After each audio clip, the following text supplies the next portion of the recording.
Hello everyone, स्वागत है बच्चों आप सबका हमारे इस नए लेक्चर में क्वाड्रेटिक इक्वेशंस के। और बेटा जैसा आपको पता है कि क्वाड्रेटिक इक्वेशंस के अभी तक हमने बेटा कुछ इंट्रोडक्टरी लेक्चर्स देखे हैं जिसमें हमने बेसिक समझ लिया क्वाड्रेटिक इक्वेशन होता क्या है, हमने उसका ग्राफ देख लिया कि पैराबोला कैसा बनता है, हमने डिस्क्रिमिनेंट के बेस पर किस तरीके से अलग अलग पैराबोला बनते हैं हमने वो भी बेटा देख लिया है।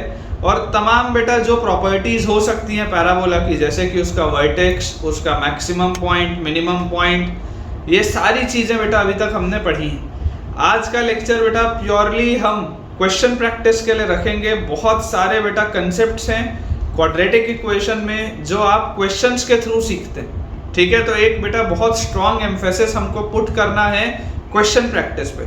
तो आज बेटा सवालों का सिलसिला स्टार्ट करते हैं, ठीक है। कुछ बढ़िया बढ़िया बेटा मैं सवाल आपके लिए लेके आया हूँ और मुझे उम्मीद है कि आपको आज का लेक्चर बहुत पसंद आएगा, ठीक है। तो बेटा क्विकली मैं आपको आज का हमारा पहला सवाल बताता हूँ। हमारे पास बेटा फर्स्ट क्वेश्चन है, इफ द इक्वेशन हमें दिया हुआ एक पहला equation ax² plus 2bx plus c equal to 0, ठीक है। If the equation ax² plus 2bx plus c equal to 0 has real roots, मुझे बेटा बोला जा रहा है कि इसके रियल रूट्स हैं, हैज रियल रूट्स। और इसमें भी आपको दिया हुआ है कि a b c जो है बेटा दे आर रियल नंबर्स, ठीक है। इसके रूट्स भी रियल हैं और ये जो a b और c ये जो कांस्टेंट्स बेटा दिए हुए ये भी रियल हैं, ठीक है। And if m and n and if m and n are real numbers, m and n are real numbers, तो मुझे बोला जा रहा है such that are real numbers such that m² is greater than n is greater than 0. Prove that the equation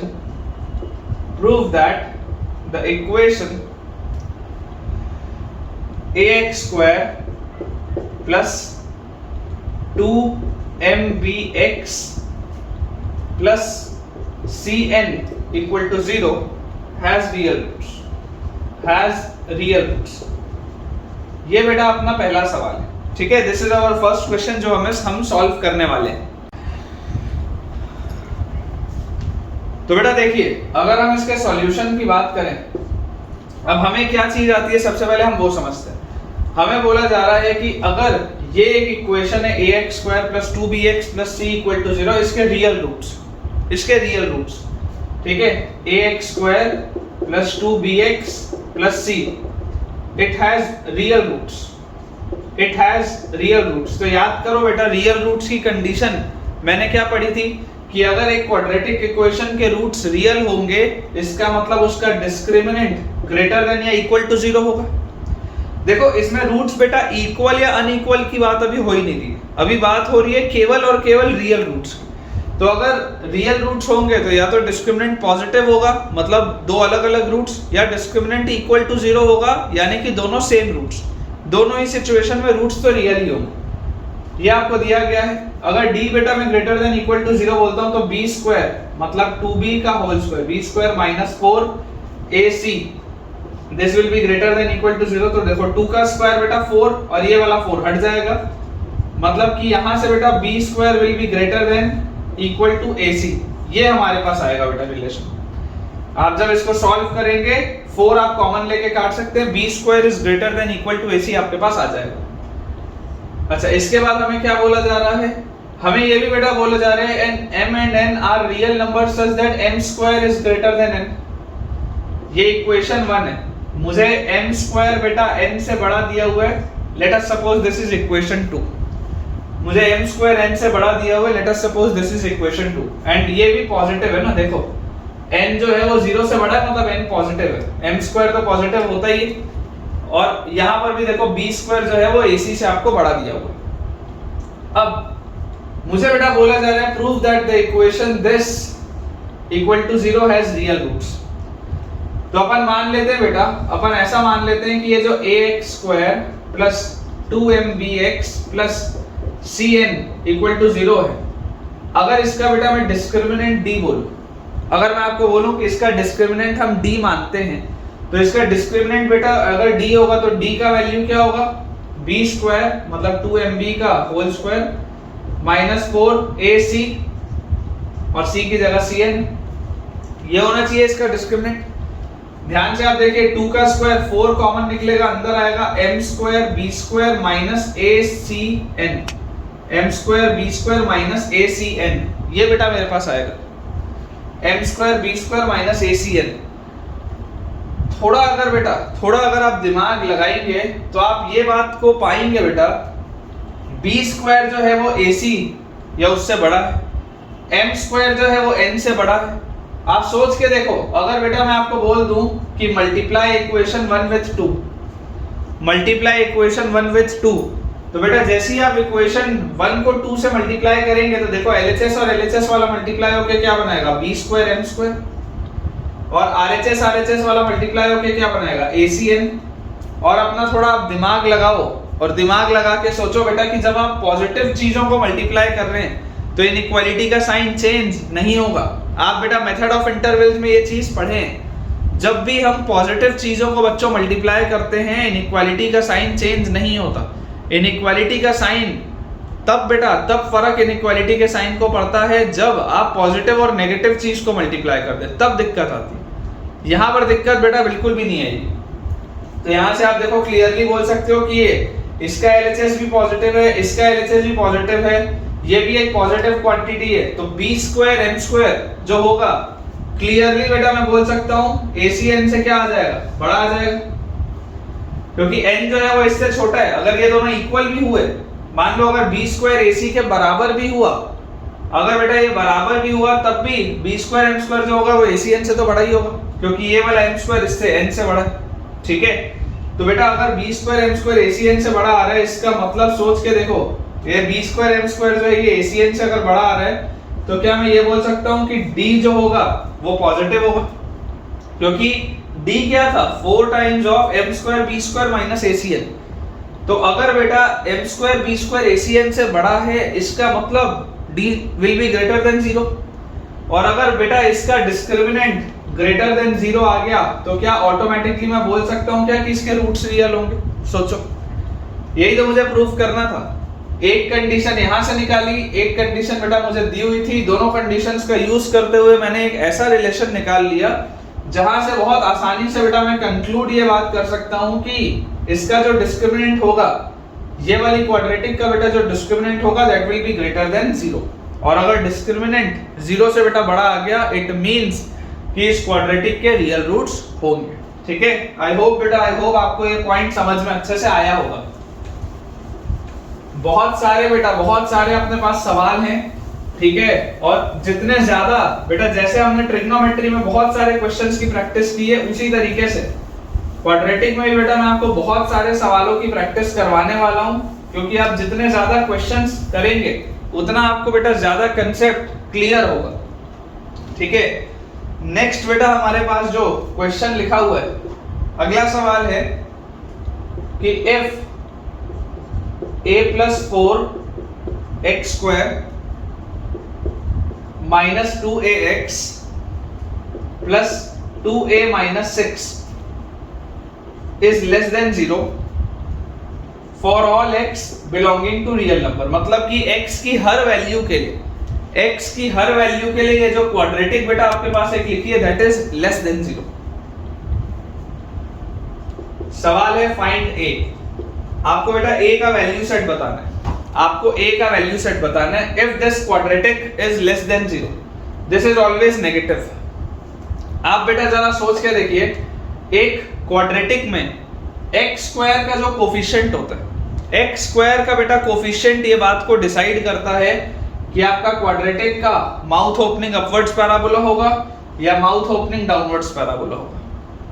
quadratic के case में सिर्फ और सिर्फ x स्क्वायर का कोफिशिएंट ये बात को डिसाइड करता है कि आपका पैराबोला ऊपर खुलेगा या नीचे खुलेगा। ठीक है, आपको बोला जा रहा है कि ये 0 से छोटा है हमेशा ही, this is less than 0 always, आप बेटा इस बात को समझिए कि ये मैं पैराबोला अगर मैं माउथ ओपनिंग अपवर्ड्स बनाता हूं तो ये पैराबोला मैं ऐसा बनाऊं, ये पैराबोला मैं ऐसा टच करता हुआ बनाऊं, ये पैराबोला मैं ऐसा बनाऊं। जैसा भी बेटा इन तीनों में से मैं जैसा भी पैराबोला बनाऊं, आप इस बात को बेटा बिल्कुल ध्यान से समझ सकते हैं और देख भी सकते हैं कि इन तीनों ही केसेस में ये जो आपका बेटा क्वाड्रेटिक है, ये जो आपका ग्राफ है वो हमेशा नेगेटिव नहीं है।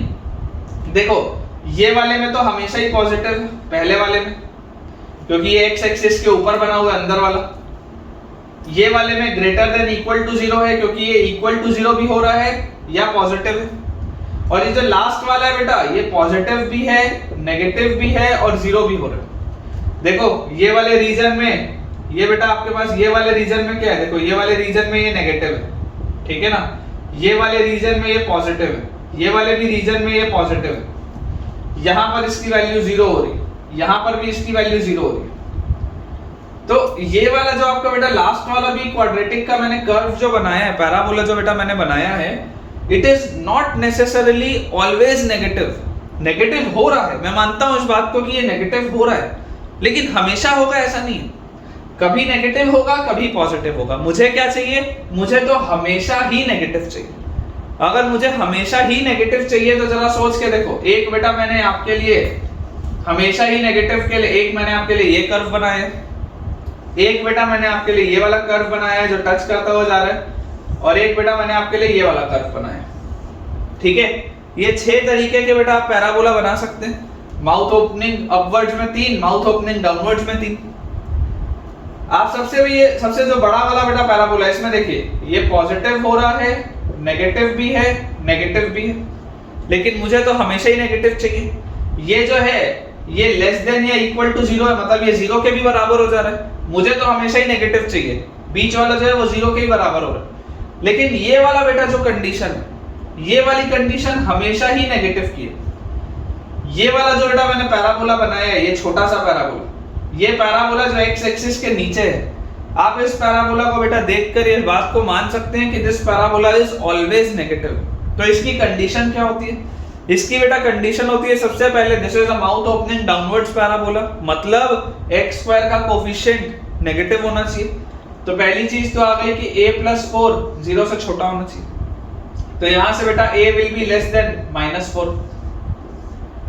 सबसे जो पहला बेटा मेरे पास पॉइंट आया that will B a less than -4, ठीक है। इसके बाद अगर बेटा हम ध्यान से समझे तो ये वाले कंडीशन में देखो, क्योंकि ये x एक्सिस को क्रॉस नहीं कर रहा, क्योंकि ये x एक्सिस को टच भी नहीं कर रहा, इसलिए इसका डिस्क्रिमिनेंट 0 से छोटा होगा। डिस्क्रिमिनेंट 0 से छोटा मतलब x एक्सिस के साथ कोई भी कांटेक्ट नहीं, मतलब कोई रियल रूट नहीं। d less than 0, discriminant less than 0 का सिर्फ और सिर्फ यही मतलब होता है कि उसका रियल x एक्सिस के साथ कोई भी कांटेक्ट नहीं है, उसके कोई भी रियल रूट्स नहीं है, उसके रूट्स जो होंगे वो इमेजिनरी होंगे, ठीक है ना। तो इसका d लेस देन 0 होना चाहिए। तो इसका डिस्क्रिमिनेंट बोलो क्या आएगा बेटा, इसका डिस्क्रिमिनेंट अगर आप निकालेंगे तो b² मतलब -2a का होल स्क्वायर -4a मतलब a+4 इनटू कांस्टेंट टर्म मतलब 2a - 6। ये पूरी चीज बच्चों 0 से छोटी होनी चाहिए। तो यहां से आप देखिए आपके पास क्या आ जाएगा, यहां से आपके पास आएगा बेटा 4a² - 4, अंदर देखो क्या लिखा हुआ है 2a और a, 2a², 2a और 4 8a, -6 और a -6a, -6 और 4 -24, this will be less than 0। तो यहां से बेटा 4 का अगर मैं फैक्टर गायब कर दूं तो a² - 2a² -a² हो गया, 8a - 6a 2a with a minus sign तो -2a हो गया, और -24 विद अ माइनस साइन तो +24, दिस इज लेस देन 0। तो यहां से बेटा आपके पास आएगा a² + 2a - 24 will be greater than 0, sign reverse हो जाएगा। आप इसको इजीली फैक्टराइज कर सकते हैं, a² + 6a - 4a - 24 greater than 0। यहां से बेटा आपके पास आएगा a + 6 multiplied by a - 4 is greater than 0। Number line पे आप बेटा प्लॉट करेंगे -6 4 पॉजिटिव नेगेटिव पॉजिटिव, आपको ग्रेटर देन 0 की बात है तो a बिलोंग्स टू -∞ से -6 यूनियन 4 से इंफिनिटी। ये सब आप पढ़ के आए, ये वाली बेटा सारी की सारी कहानी आप पढ़ कर आए। अब आपके पास पहली कंडीशन है कि a -4 से छोटा होना चाहिए। आपके पास बेटा दूसरी कंडीशन है कि a इसमें से होना चाहिए कुछ।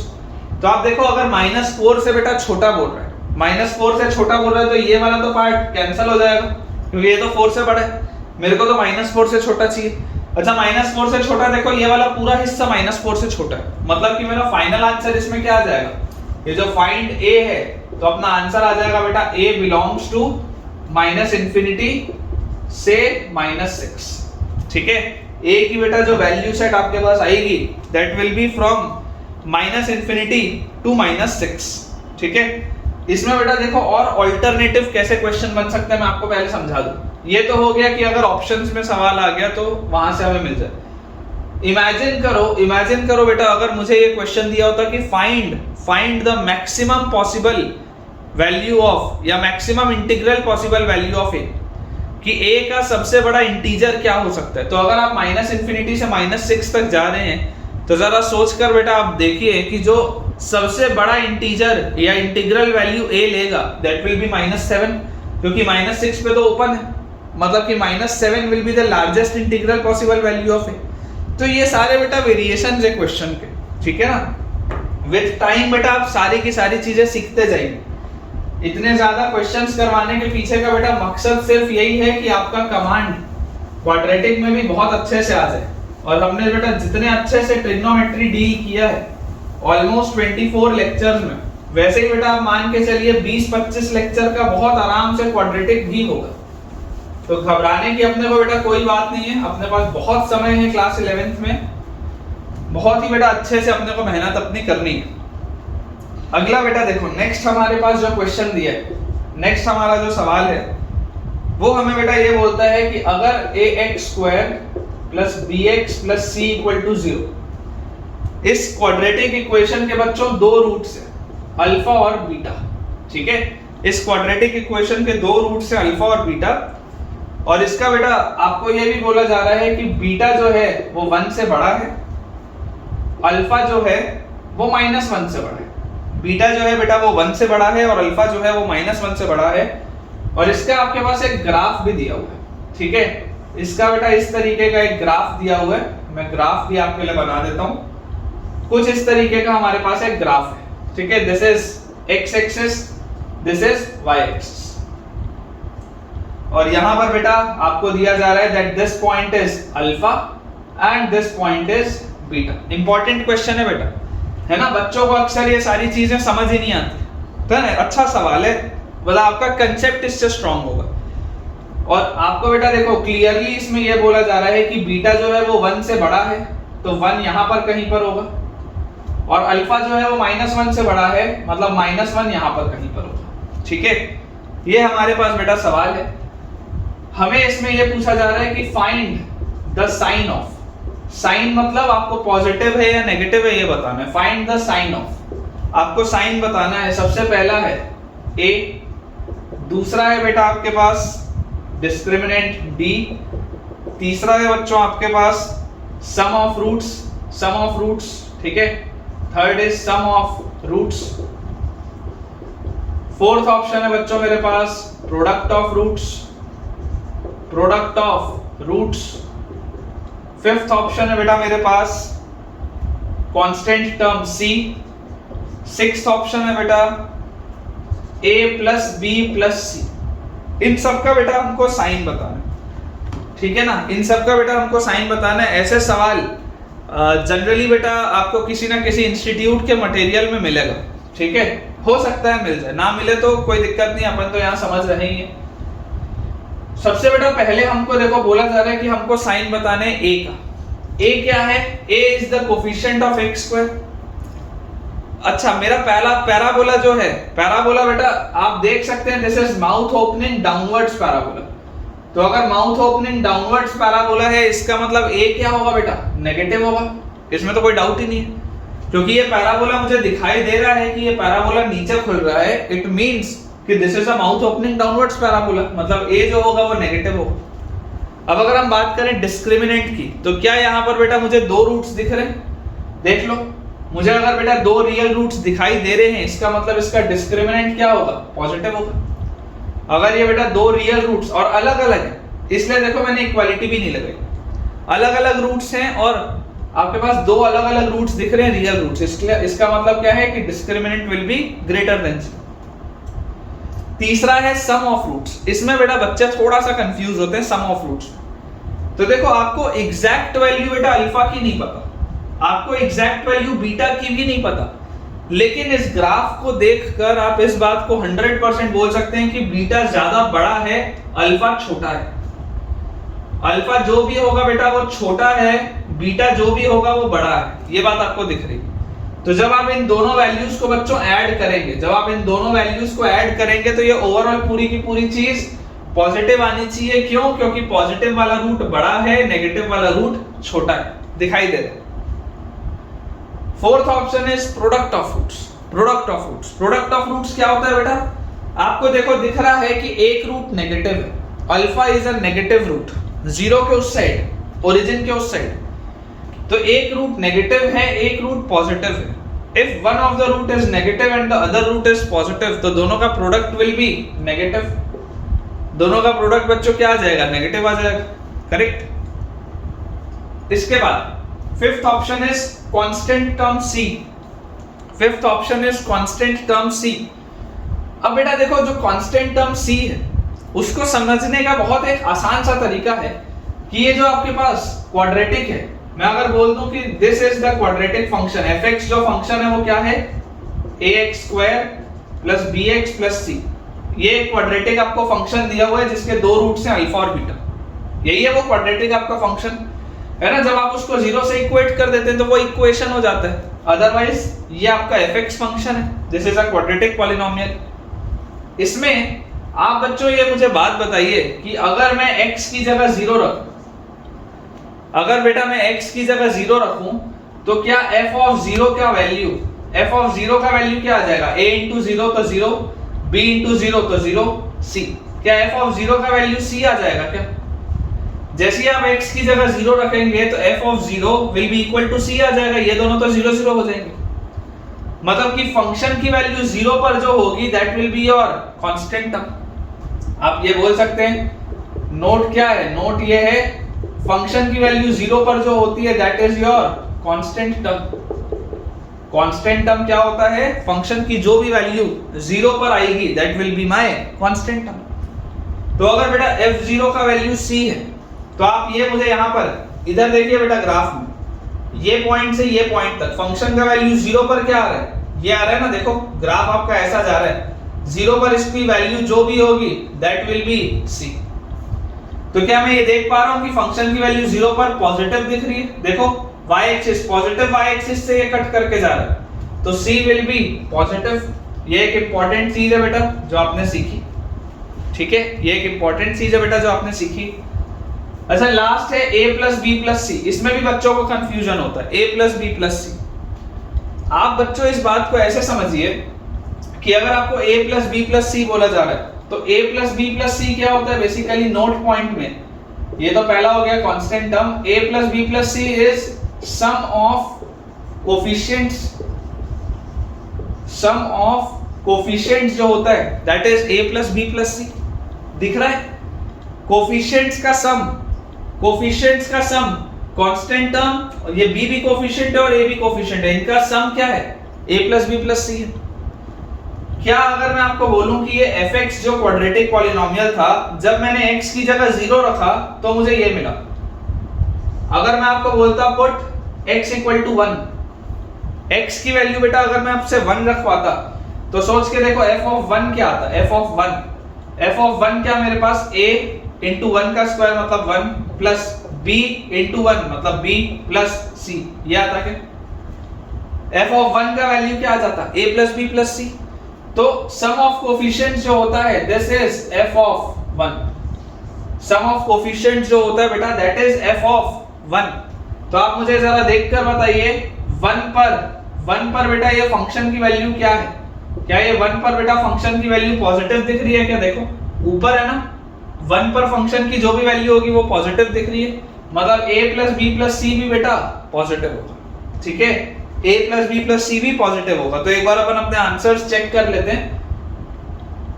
a जो है बेटा a is negative, d is greater than 0, sum of roots positive है, प्रोडक्ट ऑफ रूट्स नेगेटिव है, कांस्टेंट टर्म 0 से बड़ा है। मैंने आपको बता दिया है कि f ऑफ 0 जो होता है वो कांस्टेंट टर्म होता है, और a plus b plus c भी पॉजिटिव है, that is sum of coefficients.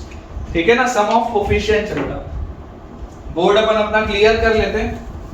I hope बेटा आपने हो सकता है कुछ ये नई चीज सीखी हो सकता है आपको पहले ये चीज ना पता हो, और अब बेटा आपने ये न्यू चीज सीखी हो। तो अगर आपको ये नया लगा हो बेटा कंसेप्ट, तो जरूर यार मुझे कमेंट्स में एक थम्स अप आप करके दिखाइएगा, ताकि मुझे पता चले कि ये कंसेप्ट आप लोगों के लिए नया था और मैंने बेटा आप लोगों को कुछ नया आज सिखाया।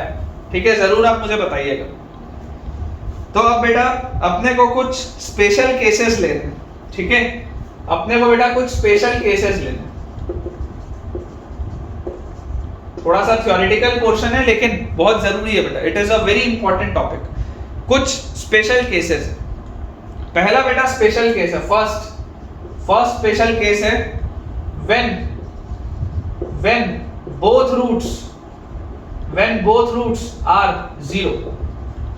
किसी क्वाड्रेटिक इक्वेशन के बच्चों अगर दोनों ही रूट 0 हो गए तो क्या हो? जैसे कि आपके पास क्वाड्रेटिक जो बेटा फंक्शन दिया हुआ है that is fx is equal to ax² plus bx plus c। ठीक है, ये आपके पास बेटा एक फंक्शन दिया हुआ है। अगर आप इसी फंक्शन को 0 से इक्वेट करेंगे तो वो उसका इक्वेशन हो जाएगा, क्वाड्रेटिक इक्वेशन हो जाएगा। अभी ये एक क्वाड्रेटिक पॉलिनोमियल है।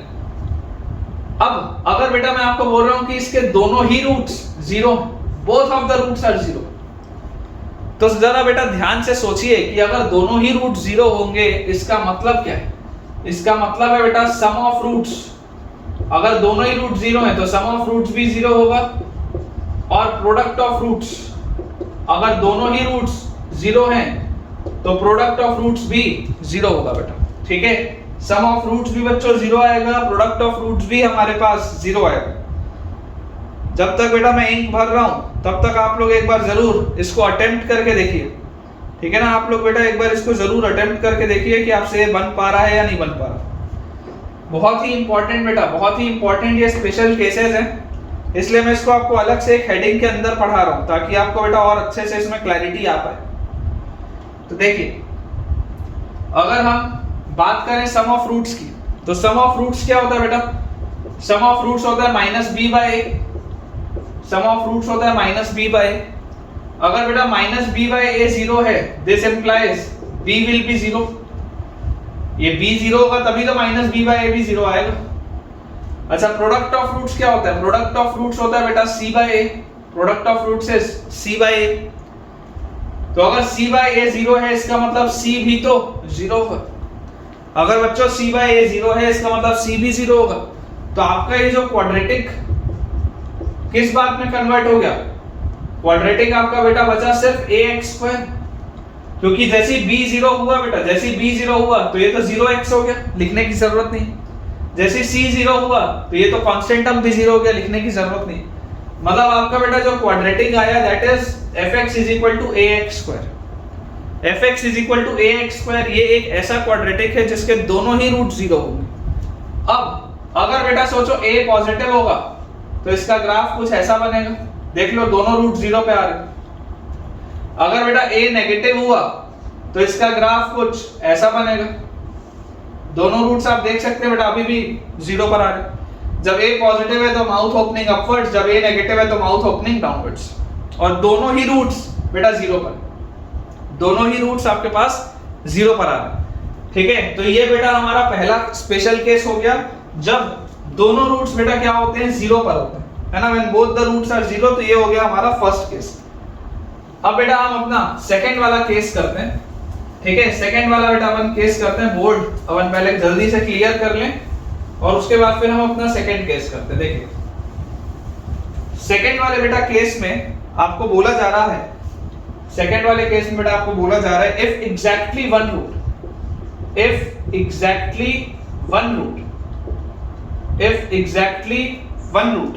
इज 0, अगर सिर्फ एक ही root 0, if exactly one root is 0, अगर सिर्फ एक ही root 0, if exactly one root is 0, तो अब इसमें बेटा आप थोड़ा सा ध्यान लगाइएगा, थोड़ा सा आप बेटा ध्यान लगाइएगा।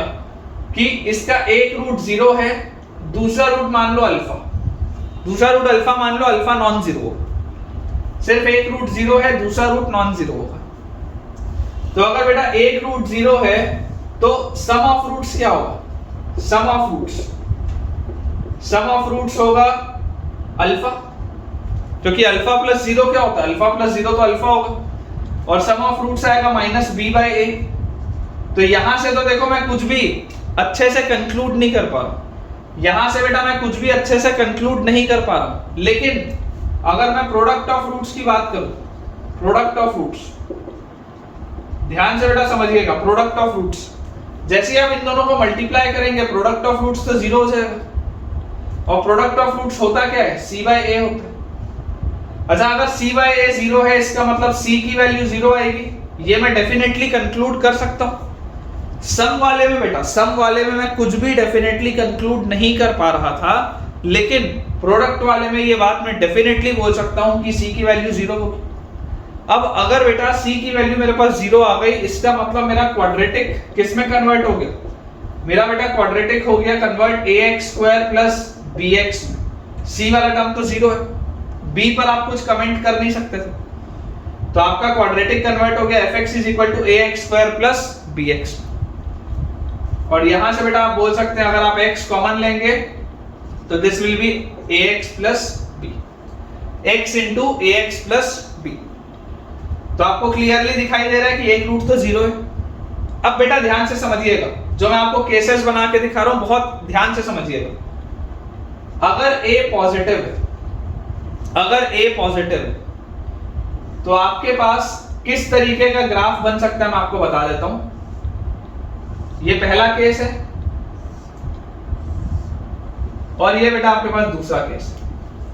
इन दोनों केसेस में आप ध्यान से समझिए, ये आपकी y एक्सिस है, ये बेटा आपकी x एक्सिस है, सिमिलरली ये बेटा आपकी x एक्सिस है, ये बच्चों आपके पास y एक्सिस। ठीक है, समझने वाली बात ये है कि अगर a पॉजिटिव है तो देखो दोनों ही पैराबोला जो है वो माउथ ओपनिंग अपवर्ड्स है। लेकिन इसमें इंपॉर्टेंट बात क्या है? इसमें बेटा इंपॉर्टेंट बात हमारे लिए ये है कि अगर हम ध्यान से इस बात को समझें तो यहां पर जो दूसरा रूट है अल्फा, यहां पर दूसरा रूट पॉजिटिव है, यहां पर बेटा अल्फा जो है वो पॉजिटिव है, दूसरा रूट आपको पॉजिटिव दिख रहा है, यहां पर आपको दूसरा रूट नेगेटिव दिख रहा है, यहां पर आपको दूसरा रूट नेगेटिव दिख रहा है। सिमिलर तरीके से बेटा मैं बोल सकता हूं कि अगर a नेगेटिव हुआ, अगर बेटा a नेगेटिव हुआ तो आपके पास अगेन इस तरीके से बेटा ग्राफ आएंगे। देखो अभी भी ये वही है, ये x एक्सिस, ये y एक्सिस, यहां पर भी बच्चों वैसा ही है, ये y एक्सिस, ये x एक्सिस। देख लो एक रूट अभी भी 0 है, यहां पर भी एक रूट 0 था, एक रूट 0 था, यहां पर भी एक रूट 0 है, एक रूट 0 है। लेकिन इसका बेटा जो दूसरा रूट है देखो वो क्या है? पॉजिटिव है, और इसमें जो दूसरा रूट है बच्चों वो नेगेटिव है। ठीक है, क्योंकि a नेगेटिव है इसलिए this is mouth opening downwards parabola. ठीक है, तो अगर बच्चों एक रूट आपके पास 0 आया, सिर्फ एक रूट 0, तो ये 4 तरीके के आप इसमें ग्राफ बना सकते हैं। मैं आपको क्यों बेटा बार बार ग्राफ बना के बार बार मैं आपको क्यों दिखा रहा हूं? पर्पस बेटा सिर्फ इतना है कि क्वाड्रेटिक में आप जितना बेटा ज्यादा कंफर्टेबल होंगे पैराबोला ड्रॉ करने में, आपके लिए उतना आसान होगा। आप जितना बेटा अनकंफर्टेबल होंगे ग्राफ खींचने में, आपके लिए उतनी प्रॉब्लम आएगी बाद में, क्योंकि जब मैं लोकेशन ऑफ रूट्स पढ़ाऊंगा क्वाड्रेटिक में और जब मैं डिफिकल्ट वाले सवाल करवाऊंगा तो तुमको हवा भी नहीं लगेगी कि सर इतने सारे केस कैसे बन गए। मैं एक सवाल ऐसा भी कराऊंगा जिसमें 12 या 13 ग्राफ बनेंगे अलग अलग केसेस के, जिसमें बेटा आपको पूरी बेटा बढ़िया से एक सवाल में पूरी क्वाड्रेटिक समझ में आ जाती है। वो एक सवाल है जो मैं आपको कराऊंगा लास्ट में। तो इनिशियली बेटा हमको बेसिक समझना बहुत जरूरी है कि ये जो चीजें हो रही हैं वो हो क्यों रही है। ठीक है ना, तो ये 4 बेटा पॉसिबल ग्राफ हैं अगर एक रूट 0 होगा। ठीक है, if exactly one root is 0 तो मेरा क्वाड्रेटिक हो जाएगा ax square plus bx, constant term बेटा 0 हो जाएगा। ये सब आपको रटना नहीं है बेटा, आपको फील करके रखना है, आपको समझ में आनी चाहिए चीजें। रटने की बेटा बिल्कुल भी जरूरत नहीं है। और ये बेटा हमारे पास इसके 4 ग्राफ हो जाएंगे। अपन बेटा बहुत जल्दी अपना बोर्ड क्लियर कर लेते हैं। अपने पास 2 स्पेशल केस अभी और बचे हैं। मैं क्विकली बेटा आपको वो 2 स्पेशल केस भी करवा देता हूं। जल्दी से बस अपन अपना बोर्ड क्लियर बेटा एक बार कर लेते हैं। सो बेटा अपने पास जो थर्ड अपना स्पेशल केस है, थर्ड स्पेशल केस है बेटा, when exactly one root lies at infinity। कई बार बेटा टीचर ये सब नहीं कराते, ठीक है ना। आप मुझे कमेंट से बताइएगा कि आपने ये पढ़ा या नहीं पढ़ा। कई बार नहीं कराते या बहुत लेट कराते हैं या उड़ा दिया जाता है टॉपिक। बहुत इंपॉर्टेंट है बेटा, when exactly one root lies at infinity. अगर क्वाड्रेटिक का एक रूट इंफिनिटी पे लाई कर रहे हैं, अब बच्चे के मन में डाउट क्या आएगा कि सर इंफिनिटी में तो पहुंच ही नहीं सकते। अगर इंफिनिटी पे पहुंच ही नहीं सकते तो आपने रूट लाई करवाया कैसे? बिल्कुल वैलिड सवाल है कि साहब इंफिनिटी पे अगर आप पहुंच ही नहीं सकते तो यार आप कैसे लाई करा दिए रूट? देखो आपको बोला जा रहा है एक रूट इंफिनिटी पे है, दूसरा रूट होगा अल्फा, उससे हमको फिलहाल फर्क नहीं पड़ रहा। इसकी मैं आपको फील देने की कोशिश करता हूं कि इसका मतलब क्या है। देखो ये बेटा नॉर्मल कोई भी एक क्वाड्रेटिक होता, अगर a पॉजिटिव हो तो कोई भी नॉर्मल इस तरीके का बेटा आपके पास क्वाड्रेटिक आएगा जिसके आपको ये 2 रूट्स दिखाई देंगे, ठीक है। अब आपको क्या बोला जा रहा है? आपको बोला जा रहा है कि एक रूट कहां है? इनफाइनाइट में। आपको बच्चों बोला जा रहा है कि एक रूट इनफाइनाइट में है। तो मैं अब आपको जो करने बोल रहा हूं बहुत ध्यान से सुनना, भी लिखना मत। मैं आपको बोलूं बेटा कि अपने हाथ से इस ग्राफ को ऐसे पकड़ो और पकड़ के बेटा ये रूट यहां पर क्यों आया? ये रूट यहां पर इसलिए आया क्योंकि ये आपका ग्राफ मुड़ा। इमेजिन करो आपके पास एक तार है, ठीक है ना, आपके पास बेटा एक वायर है। तो ये वायर में एक बार तो ये वायर यहां से क्रॉस हुई, अब ये वायर दूसरी बार यहां पर क्यों आई? क्योंकि ये यहां से मुड़ी। अगर ये वायर मुड़ती नहीं तो यहां पर रूट आता नहीं। तो मैं आपको बोल रहा हूं कि यार इस वायर को पकड़ो और पकड़ के इस वायर को तुम पहले तो सीधा करो। दोबारा सुनो, ये वायर को पकड़ो और पकड़ के बेटा इस वायर को तुम सीधा करो। और सीधा करने के बाद बेटा तुम ये एंश्योर करो कि ये वायर इतने हिस्से में कहीं पर भी मुड़नी नहीं चाहिए, क्योंकि ये वायर जैसे ही मुड़ेगी वैसे ही बेटा अगला रूट आ जाएगा। देखो मैं क्या बोलना चाह रहा हूं, समझो इस बात को। ये आपके पास एकदम बेटा बहुत तमीज से बेटा पूरी फील आपको मैं देने की कोशिश कर रहा हूं। देखना फील आएगी तो यार बताना, कमेंट्स में मेरे को जरूर बताना। जितने भी बच्चे इस वीडियो को देख रहे हैं ईमानदारी से, अगर ये वाले केस में तुमको फील आ गई अच्छे से कि यार हाँ यार बात बिल्कुल सही है, ढंग से समझ में आ गया कि इनफाइनाइट पे अगर रूट होगा तो उसका मतलब क्या, तो कमेंट में मुझे जरूर बताना कि हाँ सर इन्फिनिटी वाले केस में बराबर फील आई है विद थम्स अप, जरूर बताइएगा, ठीक है। मैं भी मोटिवेटेड रहूंगा तुम्हारे लिए इस तरीके से पढ़ाने के लिए, ठीक है। तो मैं आपको ये बोल रहा हूँ कि तुमने वायर पकड़ी और इस वायर को तुम मुड़ने नहीं दोगे, क्योंकि देखो अगर ये वायर इधर पर भी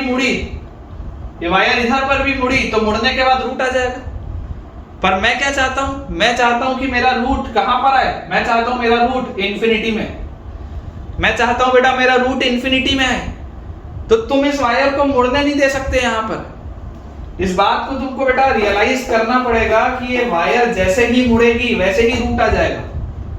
ये वायर जैसे ही मुड़ेगी वैसे ही रूट आ जाएगा बेटा तुरंत। तो आपको क्या बोलना है? आपको ये बोलना है कि यार इस वायर को मैंने सीधा कर दिया इस तरीके से, इस वायर को मैं पकड़ के सीधा कर दिया, मुड़ने नहीं दे रहा। मैंने बोल दिया कि यार इसको मुड़ने नहीं देंगे, और ये वायर मुड़ेगी कब? This will turn at infinity, infinity पे मुड़ेगा। इंफिनिटी में मुड़ेगा तो इनफाइनाइट वाला रूट आएगा, और इंफिनिटी पे तो हम पहुंच ही नहीं सकते। तो अगर ये इंफिनिटी तक पहुंच गया तो वहां मुड़ जाएगा और वहां रूट आ जाएगा। मैं ऐसा बोल देता हूं भाई। हम अगर रियल नंबर्स की बात करें, हम रियल दुनिया की बात करें, तो इनफाइनाइट नाम की तो कोई चीज ही नहीं होती, क्योंकि आप वहां तक तो पहुंच ही नहीं सकते। तो मैं आपको सिंपल सी बात क्या कह रहा हूं, मैं आपको बेटा सिर्फ और सिर्फ ये समझने के लिए बोल रहा हूं कि आप तो ये जो वायर मुड़ रही थी और रूट आ रहा था, तो अगर मैं वायर को मुड़ने ही ना दूं तो रूट आएगा ही नहीं रियल नंबर लाइन पे। मैं बोल रहा हूं कि यार मैं तो वायर को सीधा ही रखूंगा, जहां तक मेरा ये बोर्ड है वहां तक मैं इसको सीधा ही रखूंगा, मैं मुड़ने ही नहीं दूंगा वायर। और मैं फिर बोल रहा हूं ये वायर अगर इनफाइनाइट तक चले जाके मुड़ गई तो इनफाइनाइट पे रूट आ जाएगा। तो फिलहाल अगर अब हम इन्फिनिटी की बात ना करें, हम ये ना बोलें कि इन्फिनिटी में क्या हो रहा है, हमने सिर्फ ये इंश्योर कर लिया कि ये वायर मुड़ी कहां पर, इन्फिनिटी पे, तो रूट कहां आया, इन्फिनिटी पे। फिलहाल रियल दुनिया में क्या दिख रहा है, क्या ये रियल दुनिया में ऐसे एक स्ट्रेट लाइन जैसी दिख रही है क्या? रियल दुनिया में सोचो, is it looking like a straight line? Feel आ रही है स्ट्रेट लाइन की, लेकिन ग्राफ को यार, ग्राफ कैसे स्ट्रेट लाइन हो गया? मैं तो पैराबोला पढ़ रहा था, मैं तो क्वाड्रेटिक पढ़ रहा था, ये क्वाड्रेटिक स्ट्रेट लाइन कैसे हो गई? फील तो आ रही है, दिख तो रहा है स्ट्रेट लाइन जैसा कुछ, लेकिन हुआ कैसे?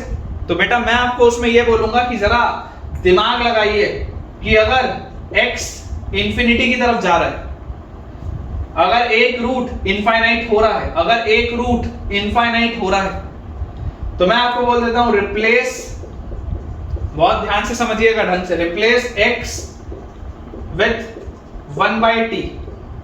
आप ऐसा करो, आप x को बेटा 1/t से रिप्लेस कर दो, किसी से भी कर सकते हो ना, x को आप y से रिप्लेस कर सकते हो, किसी से भी रिप्लेस कर सकते हो। आप x को 1/t से रिप्लेस करके देखो होगा क्या, क्या फायदा होगा? f of 1/t will be equal to, जहां जहां x है वहां पर 1/t रख रहा हूं, तो a into 1/t का square plus b into 1/t plus c, ये आ जाएगा। ये जो पॉलिनोमियल ऐसा दिया हुआ था ये इसमें हो जाएगा जैसे ही आप x को 1/t से रिप्लेस करोगे। और इसका मतलब क्या है, अगर x इनफाइनाइट की तरफ जा रहा है, इसका मतलब t किसकी तरफ जा रहा होगा, 0 की तरफ। आप t को 0 रख नहीं सकते, क्योंकि t को 0 रखते ही वो नॉट डिफाइंड हो जाएगा, और आप इंफिनिटी तक पहुंच नहीं सकते। आप नीचे t को जितना छोटा करोगे ये ओवरऑल चीज उतनी बड़ी होगी। दोबारा बोलो, डिनोमिनेटर आप जितना छोटा करोगे ये पूरी चीज उतनी बड़ी होगी। तो अगर आपके पास x आपका इनफाइनाइट की तरफ जा रहा है, मतलब अगर मैंने x को 1/t से रिप्लेस किया तो t किसकी तरफ जा रहा होगा, t जा रहा होगा 0 की तरफ।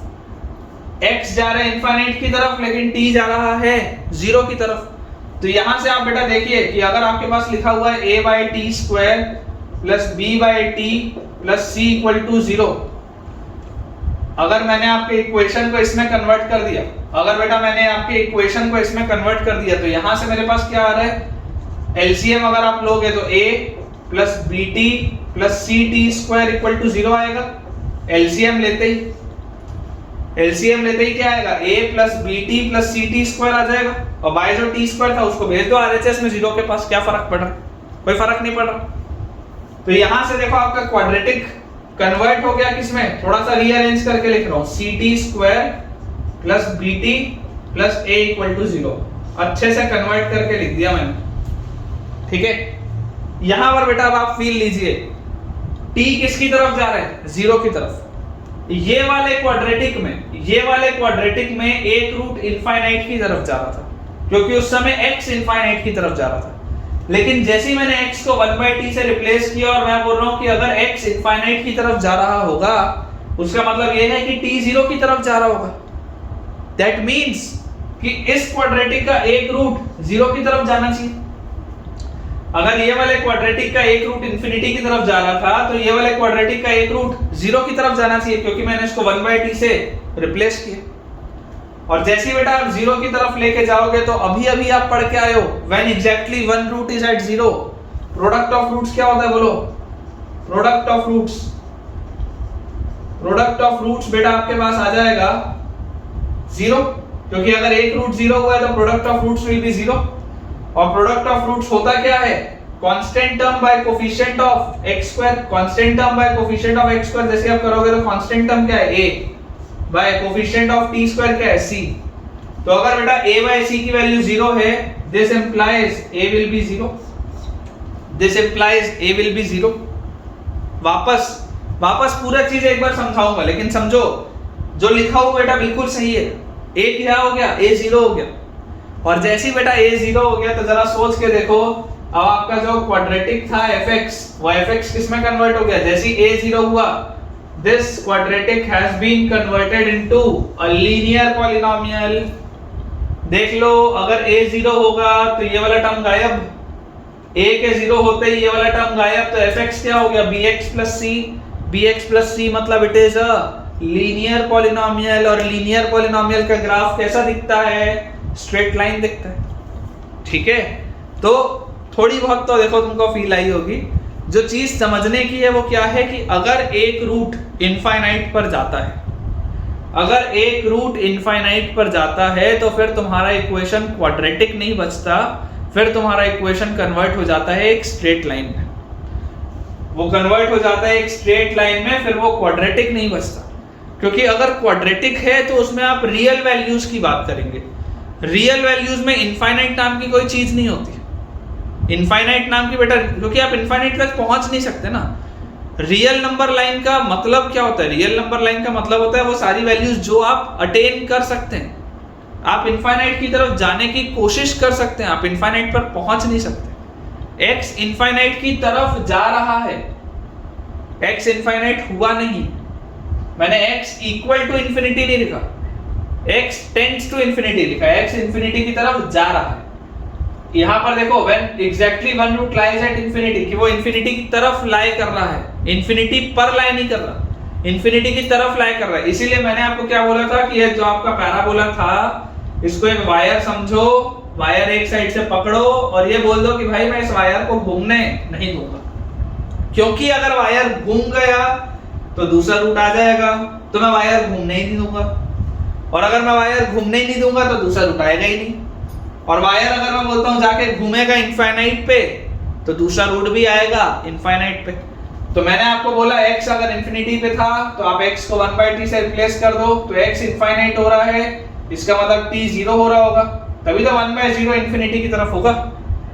ठीक है ना, t अगर 0 की तरफ होगा तो आपका जो ये क्वाड्रेटिक था ये कन्वर्ट हो गया इसमें, इसको मैंने रीअरेंज करके लिखा।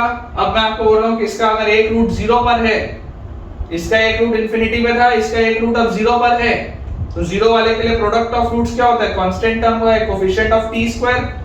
a/c 0 होगा तो a 0 आएगा, जैसे ही a 0 आएगा तो आपका क्वाड्रेटिक कन्वर्ट हो गया लीनियर में। Quadratic polynomial gets converted into a linear polynomial, इसलिए ये एक स्ट्रेट लाइन जैसा दिख रहा है। ठीक है, आई होप बेटा, आई होप कि यार मैंने इस टॉपिक के साथ जस्टिस किया है, मैंने बहुत आपको ढंग से समझाया। और अगर आपको अच्छे से समझ में आया है तो जरूर आप बेटा मुझे कमेंट से बताइएगा कि इसकी आपको फील आई है नहीं है। ठीक है, इसके बाद बेटा जो फोर्थ हमारे पास स्पेशल केस है, ठीक है, fx is equal to bx plus c आ गया। इसके बाद बेटा जो हमारे पास फोर्थ स्पेशल केस है, मैं आपको वो भी करा देता हूं। स्पेशल केसेस में बेटा ये लास्ट है। ठीक है, टोटल 4 स्पेशल केस थे, 3 मैंने आपको समझा दिए, चौथा भी आपको मैं बढ़िया से समझाता हूं बेटा। ठीक है, इसको अपन क्लियर कर लेते हैं और यहां से इसको भी अपन क्लियर कर लेते हैं। देखो इक्वेशन अभी भी आपके पास वही है बेटा, fx is equal to ax square plus bx plus c। ठीक है, फोर्थ है when both roots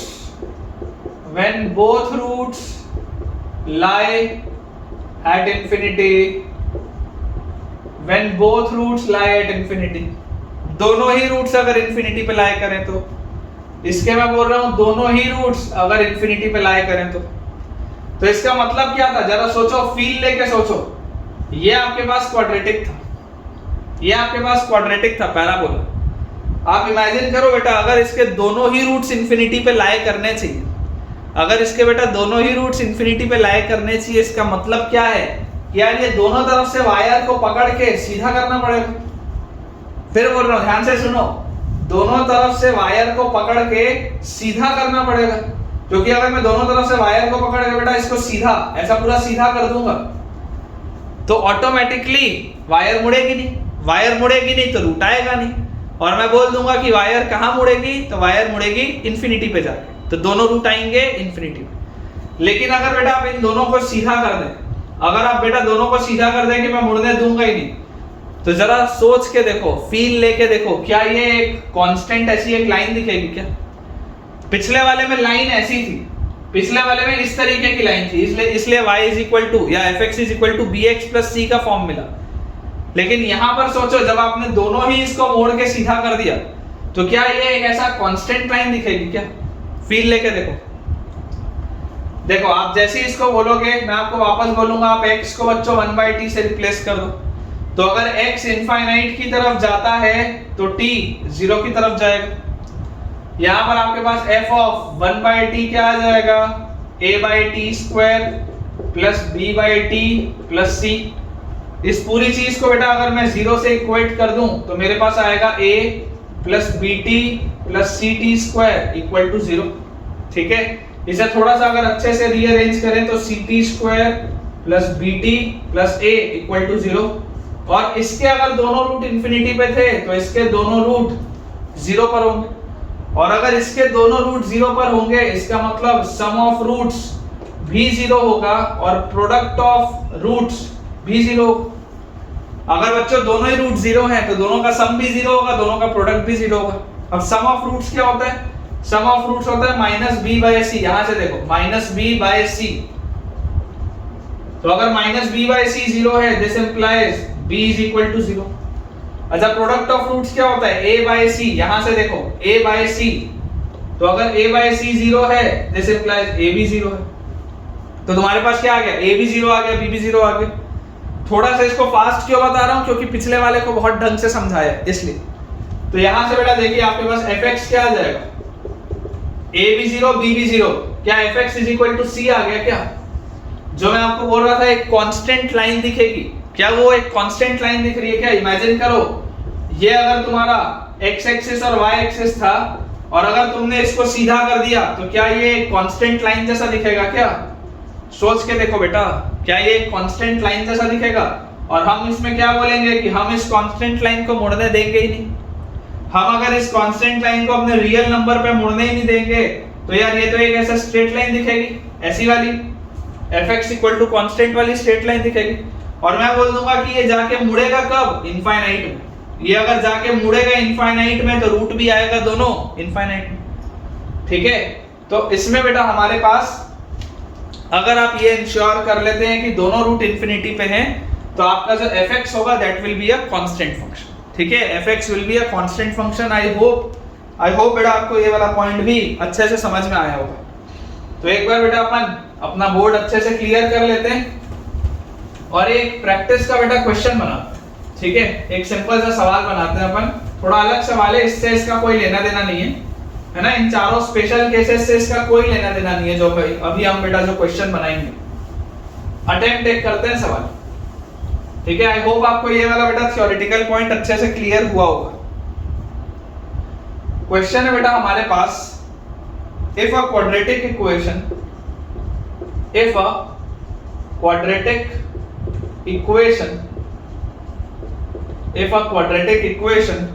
in x or y चाहे x में चाहे y में, in x or y is formed using y square equal to 4ax is formed using y square equal to 4ax and y is equal to mx plus c। y square equal to 4ax and y is equal to mx plus c, and it has equal roots,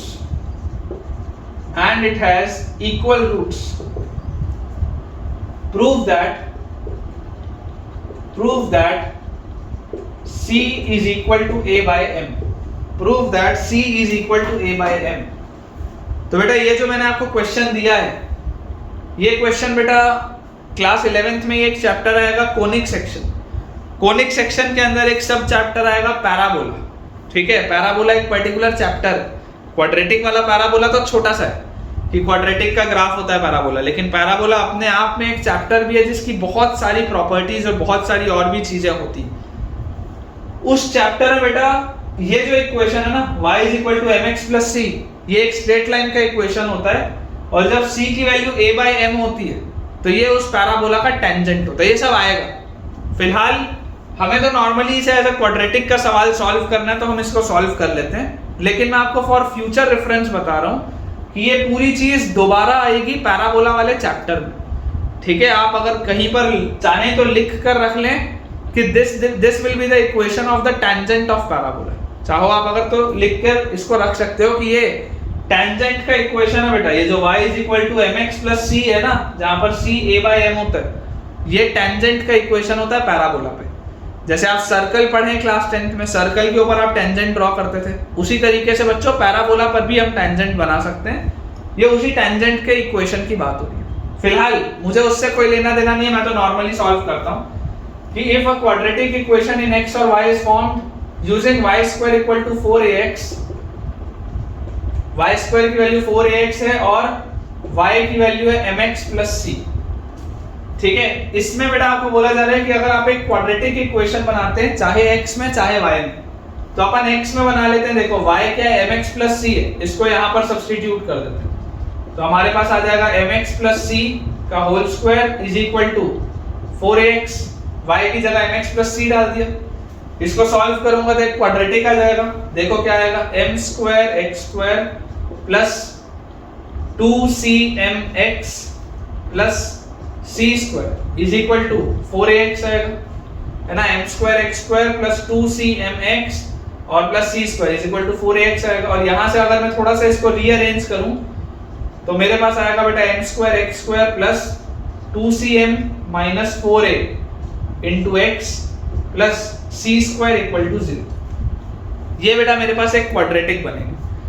तो वही लिखा है, if a quadratic equation in x और y is formed, आपने x में एक quadratic equation बना ली and it has equal roots. आपको बोला जा रहा है this equation has equal roots. Equal roots का क्या मतलब होता है? इक्वल रूट्स का बच्चों मतलब होता है डिस्क्रिमिनेंट = 0। इक्वल रूट्स का मतलब होता है दैट इसका जो डिस्क्रिमिनेंट होगा that will be equal to 0। Discriminant क्या होता है? b² - 4ac, तो b² मतलब 2cm - 4a का होल स्क्वायर, b² - 4a मतलब m², 4ac, c मतलब c²। This is equal to 0, मुझे ये बोला जा रहा है। इसको बेटा आप देखिए, अगर आप इसको सॉल्व करेंगे तो पहले तो इसमें से 2 अगर मैं कॉमन निकाल लूं और बाहर स्क्वायर भी लगा तो 4 निकलेगा बाहर।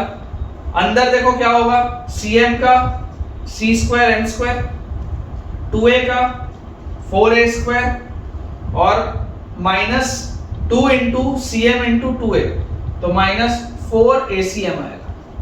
आप चाहो तो करके देख सकते हो, कोई दिक्कत की बात नहीं है ना। मैंने इन दोनों में से देखो 2 बाहर निकाला, स्क्वायर था तो 4 बाहर निकला, अंदर यहाँ cm बचा तो c² m², यहाँ पे -2a बचा तो 4a², इसका जब स्क्वायर करूंगा तो, और फिर -4acm और -4c² m² = 0। ये मेरे पास आ गया। आप बेटा देख सकते हैं कि ये 4 का फैक्टर तो कॉमन है, हट जाएगा। यहां से बेटा आप देख सकते हैं ये c² m² और -c² m² भी कटेगा। तो मेरे पास इफेक्टिवली देखो क्या लिखा हुआ है, 4a² - 4acm = 0। ये बेटा मुझे दिया हुआ है 4a² - 4acm = 0। 4 का भी फैक्टर अगर मैं काट दूं तो मेरे पास लिखा है a² = acm, a² = acm। अब देखो, क्योंकि बेटा आपको बोला जा रहा है कि आप इसे सॉल्व कर रहे हैं, ठीक है ना, आप इसे सॉल्व कर रहे हैं, तो देखिए आपके पास क्या आ जाएगा, आपके पास बेटा आ जाएगा a² - acm will be equal to 0। अगर मैं a कॉमन ले लूं तो अंदर आएगा a - cm = 0। तो यहां से बेटा आएगा या तो a का वैल्यू 0 या तो a का वैल्यू cm के बराबर, ठीक है ना, या तो a का वैल्यू 0 या तो a का वैल्यू cm के बराबर। अब जब आप पैराबोला पढ़ेंगे, जब आप बेटा पैराबोला पढ़ेंगे तब आप जानेंगे कि a 0 नहीं हो सकता, ठीक है ना, a 0 नहीं हो सकते। यहां पर भी आप ऐसा आप लिख लो, है ना, क्वेश्चन में लिख लो, prove that c = a/m where a is not equal to 0। Question में ही लिख लो, क्वेश्चन में ही लिख लो, ठीक है। तो अगर बेटा a 0 नहीं हो सकता तो ये वाला फैक्टर तो रिजेक्ट हो गया, और यहां से आ गया a का वैल्यू cm के बराबर, जिसका मतलब c का वैल्यू क्या आ जाएगा, a/m। c का वैल्यू बेटा आ जाएगा a/m, ठीक है। तो ये इसको अभी बेटा कोई लेना देना नहीं है स्ट्रेट लाइन के इक्वेशन से, पैराबोला पे, टेंजेंट से। ये मैंने आपको एडिशनल इंफॉर्मेशन दी है, ठीक है ना। मुझे पता है क्योंकि आपका सिलेबस क्या है, तो मैंने आपको एडिशनल चीज बताई है। आप अगर चाहें तो यहाँ पर नोट कहीं पर डाल के लिख सकते हैं, आप बेटा कहीं पर नोट इसको डाल के लिख सकते हैं कि पैराबोला वाले जो चैप्टर होगा, पैराबोला का बेटा जो चैप्टर होगा कोनिक सेक्शन में, उसमें बेटा आप देखेंगे कि जब y square equal to 4ax होता है तो उसमें जो टेंजेंट होता है, टेंजेंट का इक्वेशन आता है y is equal to mx plus a by m। ये बेटा वहां पर आएगा, है ना, y is equal to mx plus a by m, ये वहां पर आएगा। तो अगर आप चाहें तो नोट में इसको कहीं पर लिखकर रख सकते हैं। अदरवाइज नॉर्मली अगर आप इस सवाल को सॉल्व करेंगे तो इस सवाल का इस पूरी इंफॉर्मेशन से कोई लेना देना नहीं। मैं आपको ये एडिशनली चीज बताया हूं, अगर आपको समझ आया हो ये वाला पोर्शन तो चलेगा, अगर ना भी समझ में आया हो तो आप इसको इग्नोर अभी के लिए कर सकते हैं। ये जब मैं आपको पैराबोला पढ़ाऊंगा उसमें आएगा डिटेल में, ठीक है। फिलहाल के लिए हमने इसको बेटा नॉर्मली बस सॉल्व किया है। ये आपके पास क्वाड्रेटिक आया था, इस क्वाड्रेटिक में अगर आपको बोला जा रहा था कि इसके इक्वल रूट्स होंगे तो इक्वल रूट्स का मतलब क्या होता है? इक्वल रूट्स का बेटा मतलब होता है कि इसका डिस्क्रिमिनेंट आपको 0 करना है। जैसे ही आप d को बेटा 0 करेंगे आपका ये सवाल सॉल्व हो जाएगा। ठीक है बेटा, तो विद दिस हम अपने आज के लेक्चर के एंड पर पहुंच चुके हैं और मुझे उम्मीद है बेटा कि आज का लेक्चर आपको बहुत ही पसंद आया होगा। हमने काफी सारे सवालों को भी देखा और 4 हमने बेटा आज स्पेशल केस भी किए हैं, और आपको मुझे आज जरूर कमेंट से बेटा बताना है कि ये स्पेशल केसेस आपको कैसे लगे। तो जितने भी बच्चे हमारे बेटा चैनल पे नए हैं, आप जरूर डिस्क्रिप्शन में बेटा दिए हुए टेलीग्राम चैनल को ज्वाइन करिए ताकि आपको सारे अपडेट्स मिल पाए लेक्चर्स के और सारे प्रैक्टिस क्वेश्चन पे मिल पाए। अगर आपको वीडियो पसंद आया होगा तो जरूर अपना एक बहुत ही शानदार सा बढ़िया सा पॉजिटिव सा कमेंट उसमें आप मुझे दीजिएगा। फीडबैक मुझे एक अच्छा सा आप दीजिएगा कि आपको आज का लेक्चर कैसा लगा है, ताकि मैं भी आप थोड़ा और मोटिवेटेड रहूं आपके लिए इसी तरीके से प्रिपरेशन करने के लिए और आपको बेहतर से बेहतर एजुकेशन देने के लिए। Thank you.